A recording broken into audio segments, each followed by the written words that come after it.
Donc voici l'adoucisseur que nous allons installer. Donc qu'il soit marqué ici H2O ou Redox, c'est le même appareil. Ok. Donc celui-ci il est déjà préparé. Quand votre adoucisseur va être livré, il y a deux possibilités. Il se peut que ce dispositif là que vous voyez ici soit déjà installé dessus ou pas. D'accord. Donc selon qu'il soit déjà installé ou non. Si ce n'est pas installé, ce que vous faites, vous pouvez l'installer vous-même. Je vais vous montrer tout à l'heure comment. Sinon, si c'est déjà installé, tout ce que vous aurez à faire, c'est de venir brancher les flexibles dessus, de faire la mesure de votre TH et de faire le réglage et feu. C'est parti. D'accord. Donc ça c'est le modèle simplex. Hein. Le modèle duplex, vous le savez, il y a deux éléments dedans. Un peu plus long que ça. Je vais vous faire juste une courte présentation parce que on a déjà fait la présentation de cet appareil dans une autre vidéo, donc on va pas recommencer. Mais pour ceux qui ne l'ont pas vu, je vous invite à aller voir les autres vidéos que nous avons déjà en ligne concernant cet appareil. Je vous disais tout à l'heure que les bypass, il y en a différentes sortes. Par exemple, ce que vous voyez là, le dispositif là, ce dispositif, celui-ci, c'est un bypass. D'accord. Si vous regardez au-dessus, ça permet de choisir si vous voulez mettre l'appareil en service ou non. Donc, selon la position dans laquelle vous mettez on va dire la flèche qui est au-dessus, l'appareil soit va être en mode service ou en mode où l'eau va rentrer. Quand c'est en mode service, l'eau rentre là, il rentre dans l'adoucisseur avant de ressortir par ici. Quand c'est en mode bypass, ça passe juste là. Donc ce dispositif là, c'est un bypass. Ok. Tous les appareils sont testés avant d'être envoyés. Donc quand vous recevez votre appareil, il est normal qu'il y ait de l'eau dedans. C'est testé en usine avant d'être envoyé aux clients finaux. Ok. Donc ici, je disais, c'est le bypass. Et vous avez vu cet élément là. Ok. C'est ça, c'est ici que à l'intérieur il y a une résine, etc. Il y a la tête et il y a le corps de vanne et tout se passe, l'adoucissement de votre eau se passe ici. Ici vous avez, c'est ici que vous mettez le sel. Il y a un tuyau qui est fourni avec, c'est pour l'évacuation. Quand ça régénère, quand l'appareil régénère, vous avez vu là. Ok. C'est par là que coule l'eau, la saumure qui est jetée à l'égout. Okay. Donc il y a un trou ici par lequel vous pouvez faire passer le tuyau. Que le tuyau soit gris, blanc, bleu, peu importe. L'essentiel est que vous ayez un tuyau, d'accord, pour pouvoir brancher l'évacuation. Donc vous l'enfoncez bien, Une fois que c'est bien enfoncé, ce tuyau là ira à l'égout. Ok. Vous avez vu, il y a une autre évacuation ici. C'est l'évacuation de trop plein. D'accord. Supposons que le bac, pour une raison quelconque, se remplit d'eau. Il ne faut pas que ça déborde. Il y a une évacuation de trop plein. Donc aussi. Donc le tuyau qu'on va vous fournir sera assez long et vous découpez, vous mettrez l'autre là. Et pareil, vous mettrez le second tuyau là. Et pareil, ça va à l'égout. D'accord. Donc les deux, celui-ci et celui-là vont à l'égout. D'accord. Une fois que c'est fait, vous mettez du sel. Donc la procédure normale, c'est ça. Vous mettez de l'eau tiède. Donc pour ce modèle simplex, c'est vous mettez 6 litres d'eau tiède. Ok. Vous mettez et vous remplissez. Vous mettez le sel jusqu'à bord. Pourquoi de l'eau tiède? Pour que la saumure se fasse plus ou moins rapidement. Okay. Une fois que c'est fait, c'est bon. Vous laissez quelques minutes, le temps que la saumure se fasse. Donc pendant que la saumure est en train de se préparer, ce que vous pouvez faire, c'est de mesurer le TH de votre eau. Okay. Et en fonction du TH, vous allez régler votre adoucisseur. La première chose à faire, en fait, c'est, bon, du moins pour régler pour mesurer le TH, là, je vais vous montrer comment vous pouvez mesurer le TH de votre eau. D'accord? Vous prenez de l'eau. Le test qui va me permettre de mesurer le TH, c'est celui-là. Hein? C'est TH, hein, pas PH. Hein. T de tata. Donc c'est marqué test TH. Celui-ci, la marque c'est Compact. Vous allez vous trouver ça dans les magasins de bricolage, hein, Leroy Merlin et compagnie. Donc le principe, ils expliquent ici comment vous faites. Donc vous mettez 5 ml d'eau. Donc il y a un trait dessus. Il y a un trait là qui marque le niveau de 5 ml. Donc vous mettez 5 ml d'eau et vous commencez à rajouter des gouttes qui sont dans ce flacon là. Ok? Et chaque fois, donc quand vous allez commencer à mettre des gouttes, ça va être rouge.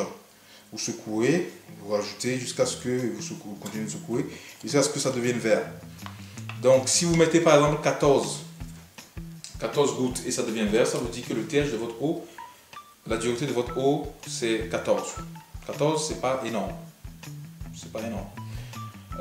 Mais si vous rajoutez par exemple 28, ou on va dire 24, 28, 30, etc., avant que ça ne devienne vert, ça veut dire que votre taux de dureté, c'est par exemple 24 ou 28 ou 30. Donc c'est le nombre de gouttes que vous aurez mis avant que l'eau ne change de couleur qui détermine la dureté de votre eau. Ok? Donc on va faire le test, vous allez voir. Je vais prendre de l'eau, 5 ml que je vais mettre dans ce filet. Donc là j'ai pris l'eau non adoucie, okay? L'eau du robinet non adoucie que j'ai rajouté dedans. Okay? On va commencer à faire le test, on va voir le TH de notre eau. Donc je prends la solution de test, d'accord, que je viens de vous montrer, et on commence à mesurer. Ok. 1, 2, 3, 4, 5, 6, 7, 8, 9, 10, 11, 12, 13, 14, 15. J'ai continué parce que je sais que mon eau ici est calcaire. Donc là on est à 15. On en a 15. Ok. Donc vous voyez la couleur, elle est rouge. Je continue. Je secoue un peu. Hein. Après vous pouvez aussi faire ça et secouer. Ok.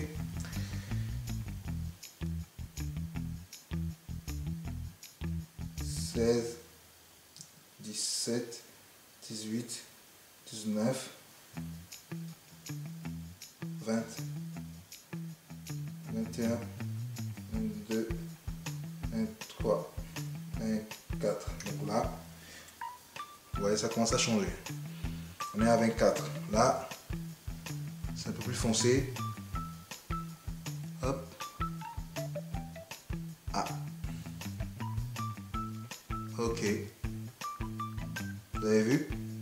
Donc là, ce n'est plus rouge, mais c'est vert foncé.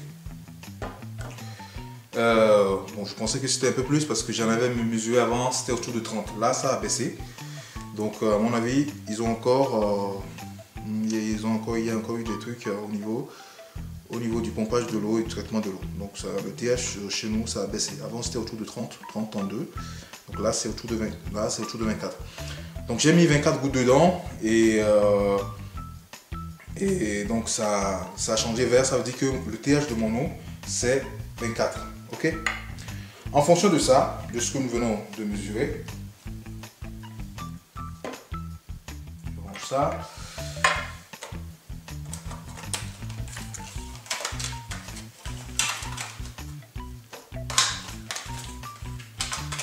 On va régler notre adoucisseur. Donc là, on a mesuré le TH 28. Vous voyez le dessus de l'appareil. Maintenant, on va passer au réglage.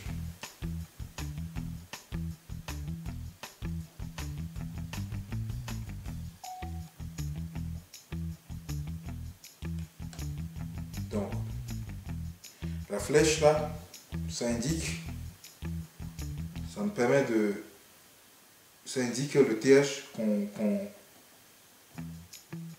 est en train de régler. Ok, donc on règle là, ici et là. Ok, donc là on y va. On a dit c'est 24. 24. Je vais vous expliquer le réglage tout à l'heure. Et je m'arrête. Je m'arrête juste avant 250. Ouais. Ok. Je m'arrête juste avant 250.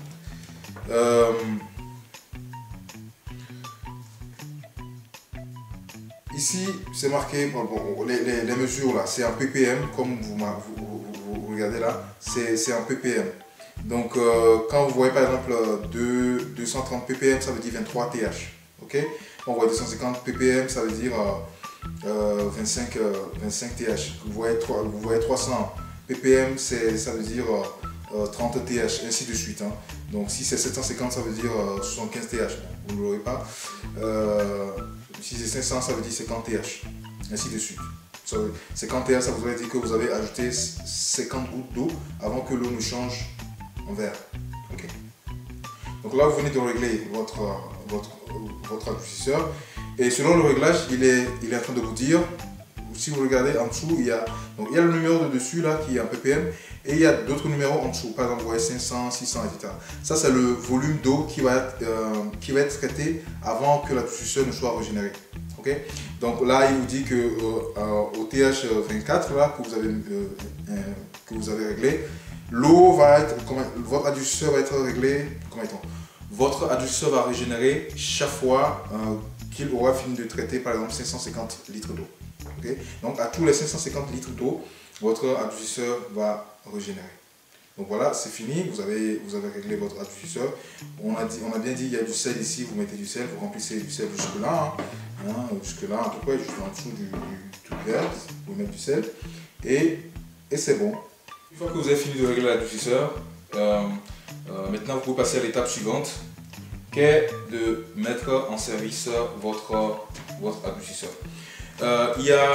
Donc, ce que nous avons mesuré tout à l'heure, c'est ce que nous avons réglé tout à l'heure, c'est l'indication qui permet à votre adoucisseur de savoir quand est-ce qu'il va régénérer.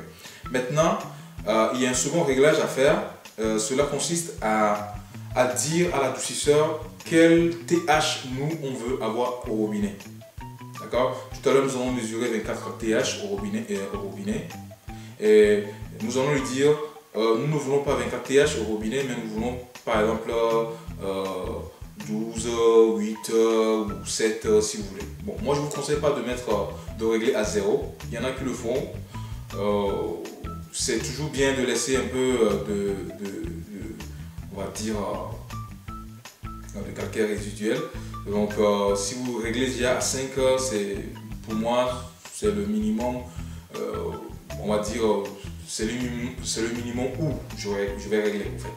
Pour ce qui me concerne, quand j'installe un adoucisseur. Après, il y en a qui descendent jusqu'à 0, ça n'engage que vous. Voilà. Autre chose, donc comment vous réglez ça? Cela se règle ici. D'accord? C'est l'endroit où vous réglez le TH en sortie de votre robinet. Si vous regardez bien, il y a ici, il y a moins et plus. Donc, plus vous tournez vers le plus, votre eau sera, en sortie de robinet, votre eau sera un peu plus à l'installation de l'adoucisseur. J'aimerais quand même vous faire remarquer ceci. Donc j'avais dit tout à l'heure qu'il se peut que l'adoucisseur vous soit livré sans le bypass installé dessus. D'accord? Si le bypass n'est pas installé dessus, il sera dans le bac, il sera dans le bac ici. Okay.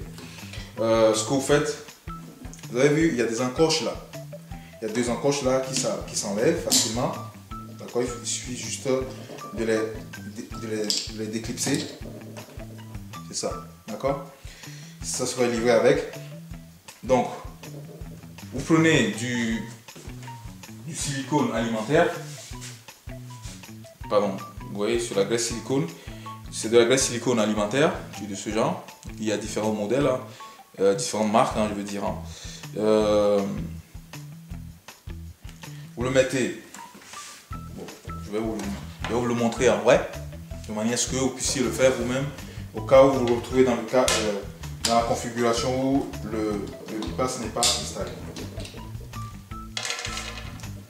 Là, je sors le bypass. Hop.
Ok.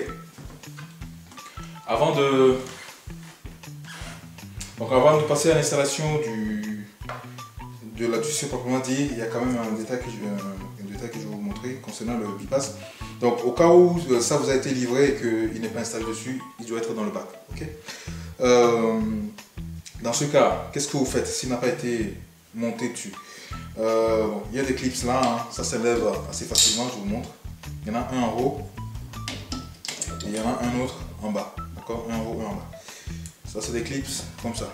Donc ça sera dans un sachet à l'intérieur du bac, si ce n'est pas monté dessus. Donc du coup, dans ce cas, ce que vous faites, celui-ci je ne vais pas l'enlever, je vais vous montrer un autre. Vous prenez, donc c'est comme ça qu'il est.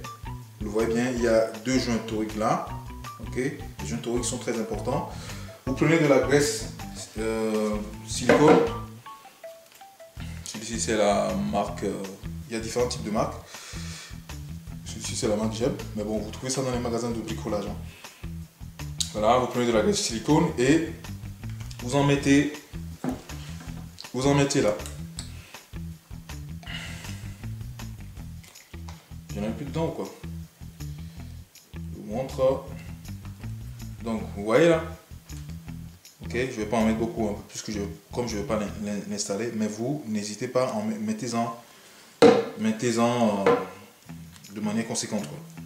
De manière à ce qu'il y ait vraiment de la graisse dessus. Parce que s'il n'y a pas assez de graisse dessus, vous aurez du mal à enfoncer dedans. Et si vous n'avez pas de graisse, n'osez même pas le faire. Sinon, vous risquez d'endommager le joint torique là qui est là ou qui se déplace et ça va causer un dommage à l'appareil. Donc, vous prenez, tac, dans la graisse silicone, mettez dessus, tac, comme je fais là. Ok. Et normalement, si vous mettez bien de la graisse, vous le posez, ça glisse tout seul au fait. Hein. Si vous voyez qu'il faut que vous forciez de trop avant que ça ne rentre, bah ressortez-le, remettez de la graisse. Et soyez juste dans l'axe, vous poussez un peu et ça rentre. Ok. Là c'est bon. Tac, j'ai mis de la graisse dessus et tout ce que je dois faire, c'est de le clipser dedans. Une fois que c'est fait, bah je remets les clips dessus pour mettre au détail aussi important. Vous avez vu qu'il y a des encoches là. Quand vous regardez dessus, il y a un trou, là. Ok, il y a des fentes ici. Ok, vous voyez la fente, vous la voyez là. Ok, d'accord. Il y en a en haut, il y en a en bas. Ok, quand vous allez le clipser, il faut que le trou, parce qu'ici aussi vous avez un trou là, il faut que ce trou, cette fente corresponde au trou, parce que c'est dans ce trou que vont rentrer les clips. Donc il faut que la fente corresponde au trou. Ok. Tant que la fente ne correspond pas au trou, n'est pas en phase avec le trou, ça veut dire que c'est pas bien enfoncé. Ok. Il faut que vous l'enfonciez jusqu'à ce que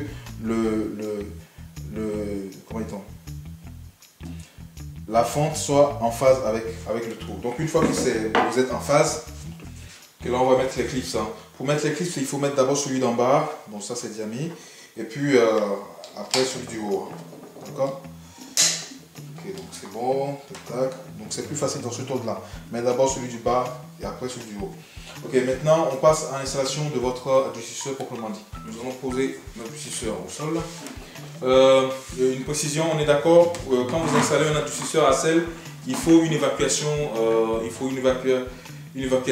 d'eau. Donc il faudra l'évacuation de l'égout à côté. S'il n'y a pas d'évacuation d'égout à côté, ça ne va pas être bien. Vous ne pensez pas pouvoir mettre un bac de récupération à côté, même si c'est 12 litres d'eau par génération, ça le fait très vite. Une fois par semaine, mais ça va très vite. Ok, donc on y va pour l'installation. Je vais poser l'adoucisseur au sol.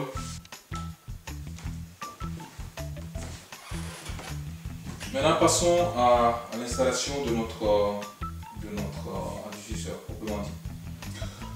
Ok, on résume notre installation. Nous avons notre arrivée d'eau générale avec la vanne pour couper l'arrivée d'eau générale.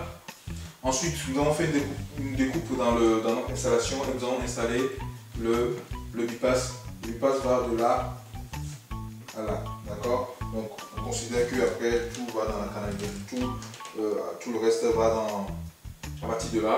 L'eau est dispatchée dans toute la maison, ok? Donc, notre bypass va de là à là. Il vous sera fourni quand vous achetez l'adoucisseur. Il vous est fourni un pré-filtre avec. Donc ça c'est le corps filtre à l'intérieur. Vous aurez un filtre sédiment qui ressemble à ça. D'accord? Vous enlevez le plastique et vous le mettez à l'intérieur. Si vous ne savez pas comment faire, allez regarder une de nos vidéos sur YouTube, sur notre chaîne YouTube Doxa France, et qui vous explique comment vous pouvez préparer votre filtre sous évier. Donc je pense que le titre de la vidéo c'est comment préparer comment assembler un filtre sous évier. Donc c'est le même principe, vous le faites et vous mettez ce filtre sédiment dedans. Okay? Donc il vous sera fourni deux mamelons. C'est des mamelons en plastique. Si vous voyez l'intérêt, vous le mettez, vous mettez du téflon dessus, vous le mettez. Si vous ne voyez pas l'intérêt, ça veut dire que si vos flexibles ou les raccords que vous utilisez, c'est des mâles. Parce qu'à la base, c'est des femelles. Hein. Des femelles. L'entrée-sortie, c'est des femelles. Donc si vous voyez l'intérêt de rajouter les mamans, vous rajoutez les mamans. Seulement, il faudra mettre du téflon dessus avant de le mettre. Hein. Là, sur ce coup-là, bon, il faut que vous ayez regardé l'autre vidéo. Et aussi, il y a une autre vidéo qui s'appelle comment assembler deux porte-filtres pour en faire un porte-filtre double. Donc voilà, donc vous mettez le joint, vous mettez entrée-sortie. Vous mettez votre filtre sédiment. Enlevez le plastique, vous le mettrez à l'intérieur. Et une fois que c'est fait, vous le fixez. Hein. C'est pas compliqué à faire, c'est très simple. Sauf que j'ai pas envie de repasser du temps dessus à expliquer. Donc il y a déjà une vidéo de fait, donc allez-y. Bon, là je mets mon flexible. Tac.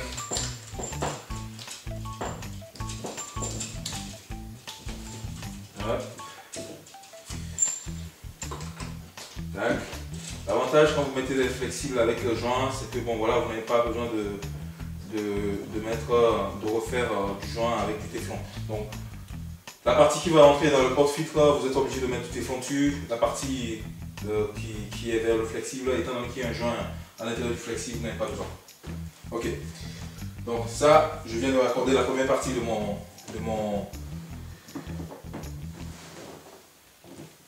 l'entrée de mon porte-filtre. On y va. Hop. Et regardez bien, juste là.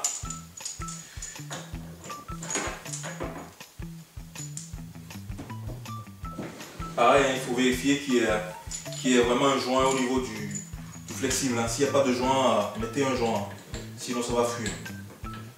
Donc là, je branche l'entrée, juste une précision.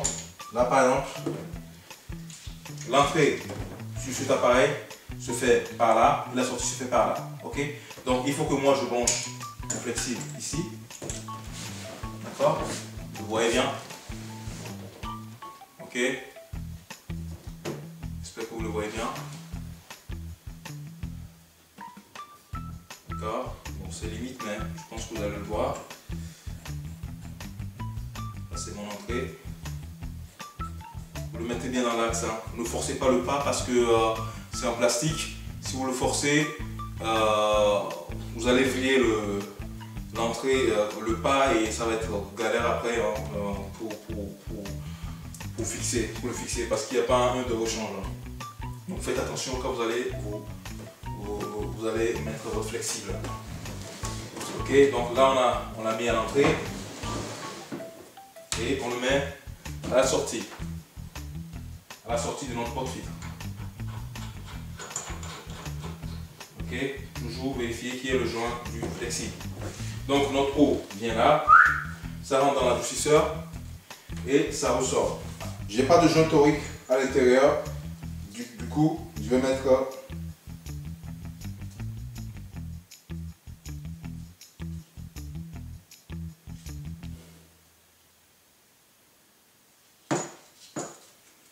vous mettez un joint torique, donc voilà, je le fais juste pour que vous voyez que ça soit gravé, que vous ayez l'exemple, tac tac tac, vous mettez bien le joint, une fois que c'est fait,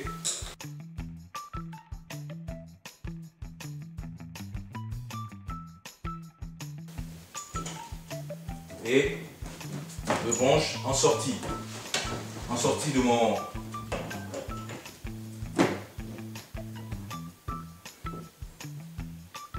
adoucisseur.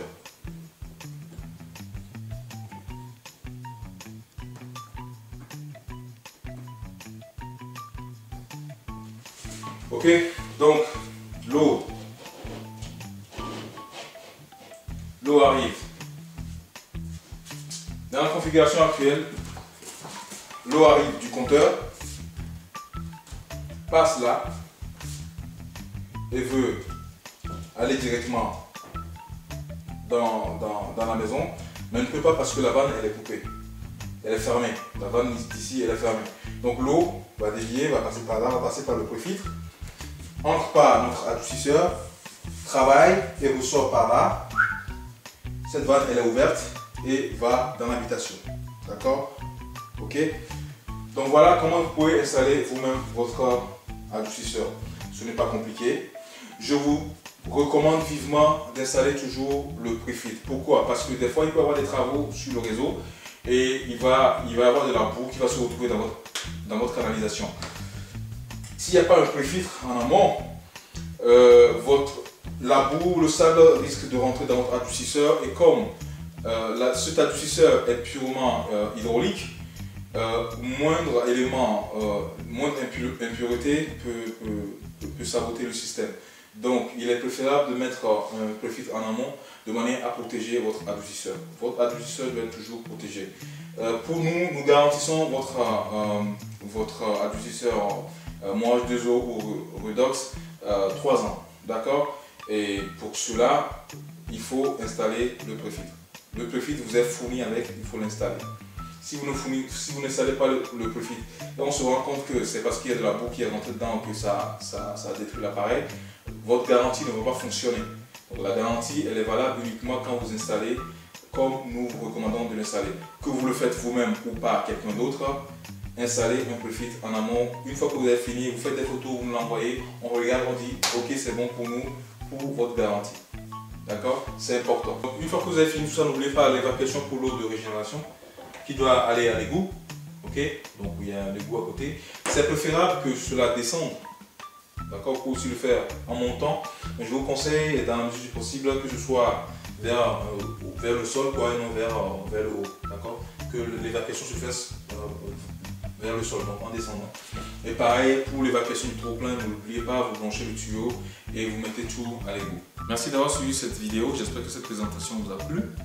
Si vous avez des questions, n'hésitez pas, posez-les, nous ferons un plaisir de vous répondre. Vous pouvez nous contacter via notre page sur notre site internet directement ou via notre page Facebook ou pour nous téléphoner, nous ferons un plaisir de vous répondre.